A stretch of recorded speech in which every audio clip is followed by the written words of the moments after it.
ಇನ್ನು ಬಿ.ಆರ್. ಪಾಟೀಲ್ ಅವರು ಒಂದು ಮಾತನ್ನ ಹೇಳಿದ್ರು, ನೋಡಿ ಮುಂದೆ ಬಹಳಷ್ಟು ಮಂದಿ ಶಾಸಕರು ಈ ವಿಚಾರವಾಗಿ ಧ್ವನಿ ಎತ್ತುತ್ತಾರೆ ಅಂತ.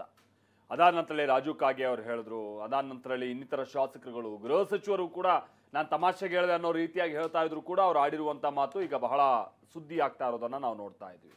ಹಾಗಾದ್ರೆ ಸರ್ಕಾರದ ಬಳಿ ನಿಜಕ್ಕೂ ಹಣ ಇಲ್ವಾ? ಹಣ ಇಲ್ಲದೆ ಕಾರಣಕ್ಕಾಗಿ ಡೆವಲಪ್ಮೆಂಟ್ ವರ್ಕ್ ಈ ಮಟ್ಟಿಗೆ ಕುಂಠಿತ ಆಗ್ತಾ ಇರುವಂತದ್ದು ಜನ ಕೂಡ ಪ್ರಶ್ನೆ ಮಾಡುವಾಗಿದೆ.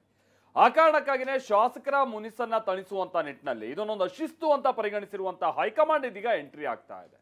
ಸದ್ಯದಲ್ಲೇ ಕರ್ನಾಟಕಕ್ಕೆ ಬಂದು ಹೈಕಮಾಂಡ್ನ ಕೆಲ ನಾಯಕರುಗಳು ಇಲ್ಲಿನ ಪರಿಸ್ಥಿತಿ ಅವಲೋಕಿಸಲಿದ್ದಾರೆ ಅಂತಲೂ ಕೂಡ ಹೇಳಲಾಗ್ತಾ ಇದೆ. ಹೈಕಮಾಂಡ್ ಯಾವ ರೀತಿಯಾಗಿ ಎಂಟ್ರಿ ಹಾಕೋದಕ್ಕೆ ಮುಂದೆ ಆಗ್ಬಹುದಾ ಅಂತ ಮುಜುಗರವನ್ನ ತಪ್ಪಿಸುವಂತ ನಿಟ್ಟಿನಲ್ಲಿ ಯಾವ ರೀತಿಯ ಅಂತ ಕಾರ್ಯತಂತ್ರವನ್ನ ಹೆಣಿಬಹುದು, ಬನ್ನಿ ರಿಪೋರ್ಟ್ ಅಲ್ಲಿ ನೋಡ್ಕೋಬಹುದು.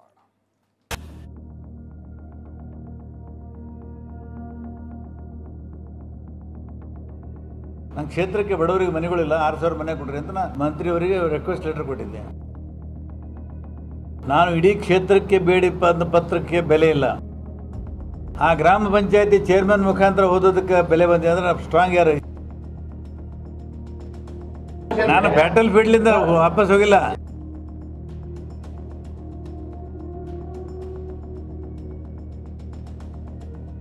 ಗೊಂದಲ, ಅಸಮಾಧಾನ, ಬೇಸರ, ಆಕ್ರೋಶ, ಕಟ್ಟಕಡೆಗೆ ಎಚ್ಚರಿಕೆಯ ಸಂದೇಶ, ಬಳಿಕ ಡಿಫೆನ್ಸ್ ಮೋಡ್.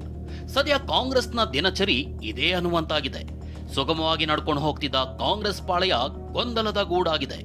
ಶಾಸಕರ ಈ ಅಸಮಾಧಾನ ಸ್ಫೋಟಗೊಂಡಿದ್ದೆ ಬಿ.ಆರ್. ಪಾಟೀಲ್ ಮಾತಿಗೆ ಉಳಿದ ಶಾಸಕರು ಧ್ವನಿಗೂಡಿಸಿ ಕೈಕೊಳವನ್ನ ಕದಡಿದ್ದಾರೆ.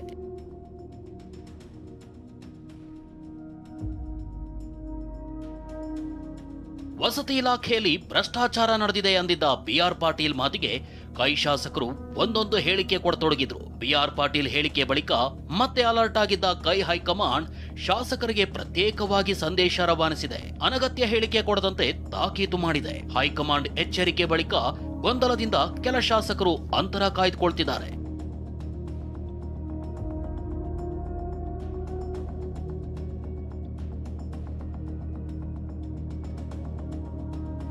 ಹೈಕಮಾಂಡ್ ನಾಯಕರಾದ ಕೆ.ಸಿ. ವೇಣುಗೋಪಾಲ್, ಮಲ್ಲಿಕಾರ್ಜುನ ಖರ್ಗೆ ಜೊತೆ ಸಿಎಂ ಸಿದ್ದರಾಮಯ್ಯ ಚರ್ಚೆ ನಡೆಸಿದ್ದಾರೆ. ಈ ವೇಳೆ ಮುಂದೆ ಈ ರೀತಿ ಆದ್ರೆ ಸಹಿಸಲ್ಲ ಅಂದಿದ್ದಾರೆ. ಮತ್ತೆ ಬಹಿರಂಗ ಹೇಳಿಕೆಯನ್ನ ನೀಡಿದ್ರೆ ಕ್ರಮ ಕೈಗೊಳ್ಳೋದಾಗಿ ಎಚ್ಚರಿಕೆ ನೀಡಿದ್ದಾರೆ. ಇನ್ನು ಎರಡನೇ ಬಾರಿ ಬಿ.ಆರ್. ಪಾಟೀಲ್ರಿಂದ ಈ ರೀತಿ ಹೇಳಿಕೆ ಹೊರಬರ್ತಿದೆ. ಮೊದಲು ಬಿ.ಆರ್. ಪಾಟೀಲ್ರನ್ನ ಕರೆದು ಮಾತಾಡಿ ಅಂತ ವರಿಷ್ಠರು ಸಿಎಂ ಸಿದ್ದರಾಮಯ್ಯಗೆ ಗಂಭೀರ ಸೂಚನೆ ನೀಡಿದ್ದಾರೆ. ಇನ್ನು ಸಿಎಂ ದೆಹಲಿಯಿಂದ ಇಂದು ವಾಪಸ್ ಆಗಿದ್ದು ಬಿ.ಆರ್. ಪಾಟೀಲ್ ಮುಖಾಮುಖಿಯಾಗಲಿದ್ದಾರೆ. ಹೈಕಮಾಂಡ್ ಶಾಸಕರ ಅಸಮಾಧಾನದ ಮಾತುಗಳಿಗೆ ಬ್ರೇಕ್ ಹಾಕುವಂತೆ ಸಿಎಂಗೂ ಸಂದೇಶ ನೀಡಿದೆ. ಈ ನಡುವೆ ಅಸಮಾಧಾನಿತ ಶಾಸಕರ ಬೇಸರ ಶಮನ ಮಾಡಲು ಪ್ರತ್ಯೇಕವಾಗಿ ಶಾಸಕಾಂಗ ಸಭೆ ಕರೆಯಬೇಕು ಅನ್ನೋ ಆಗ್ರಹ ಕೂಡ ಕೇಳಿ ಬರತೊಡಗಿದೆ.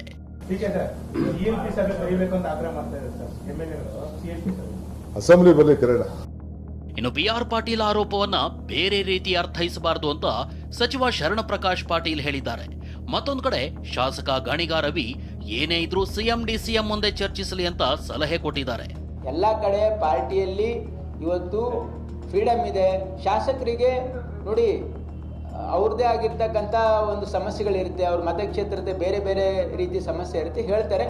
ಅದಕ್ಕೆ ನಾವು ಯಾರೂ ಅದಕ್ಕೆ ಬೇರೆ ಅರ್ಥ ಕೊಡೋ ಅವಶ್ಯಕತೆ ಇಲ್ಲ ಅಂತ ನನ್ನ ಭಾವನೆ. ನಾನು ಹೇಳೋದಿಷ್ಟೇ, ನಿಮ್ಮ ಏನೇ ನೋವಿದ್ರು ಪಕ್ಷದ ವೇದಿಕೆಯಲ್ಲಿ ಮುಖ್ಯಮಂತ್ರಿಗಳು ಉಪಮುಖ್ಯಮಂತ್ರಿಗಳ ಹತ್ರ CLP ಸಭೆಯಲ್ಲಿ ಮಾತಾಡಿ. ಈ ರೀತಿ ಬಹಿರಂಗವಾಗಿ ಮಾತಾಡಿ ಸರ್ಕಾರಕ್ಕೆ ಡ್ಯಾಮೇಜ್ ಆಗೋದ್ರಿಂದ ಯಾರಿಗೂ ಲಾಭ ಇಲ್ಲ. ಬಿ.ಆರ್. ಪಾಟೀಲ್ ಆಡಿರೋ ಮಾತು ಸಹಜವಾಗಿ ಬಿಜೆಪಿಗೆ ಹೊಸ ಅಸ್ತ್ರ ತಂದುಕೊಟ್ಟಿದೆ.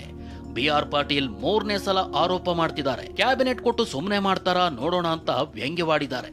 ಬಿ.ಆರ್. ಪಾಟೀಲ್ರು ಸರ್ಕಾರದಲ್ಲಿರುವ ಭ್ರಷ್ಟಾಚಾರ ಮೊದಲನೇ ಬಾರಿ ಎತ್ತಾ ಇಲ್ಲ, ಇದು 3ನೇ 4ನೇ ಬಾರಿ ಇಡೀ ವ್ಯವಸ್ಥೆ ಬಗ್ಗೆ ಅವ್ರು ಎತ್ತಾ ಇದ್ದಾರೆ. ಪ್ರತಿ ಬಾರಿನೂ ಮುಖ್ಯಮಂತ್ರಿ ಕರೆದು ಅವ್ರನ್ನ ಸುಮ್ಮನೆ ಮಾಡಿಸಿದ್ದಾರೆ. ಈ ಸದ್ಯನೂ ಕರೆದು ಸುಮ್ಮನೆ ಮಾಡಿಸ್ತಾರ. ಯಾಕಂದರೆ ಕಳೆದ ಬಾರಿ ಮಾಡಿಸಿದ ಮೇಲೆ ಸುಮ್ಮನಾದ್ಮೇಲೆ ಅವ್ರಿಗೆ ಯೋಜನಾ ಆಯೋಗದ ಉಪಾಧ್ಯಕ್ಷರು ಮಾಡಿದರು. ಈಗ ಯೋಜನಾ ಆಯೋಗ ಉಪಾಧ್ಯಕ್ಷರಾಗಿ ಮತ್ತೆ ಆರೋಪ ಮಾಡಿದ್ದಾರೆ. ಇವಾಗ ಕ್ಯಾಬಿನೆಟ್ ಕೊಟ್ಟು ಸುಮ್ಮನೆ ಮಾಡ್ತಾರೆ ನೋಡೋಣ. ಅದೇನೇ ಹೇಳಿ ಬೆಂಕಿ ನಂದಿಸೋ ಕೆಲಸ ಈಗ ಆಗ್ತಿರಬಹುದು. ಆದ್ರೆ ಅಸಮಾಧಾನದಿಂದ ಆಗಿರೋ ಗಾಯ ಒಣಗಲು ಸ್ವಲ್ಪ ಸಮಯ ಹಿಡಿಬಹುದು. ಪ್ರಸನ್ನ ಗಾಂವ್ಕರ್, TV9 ಬೆಂಗಳೂರು.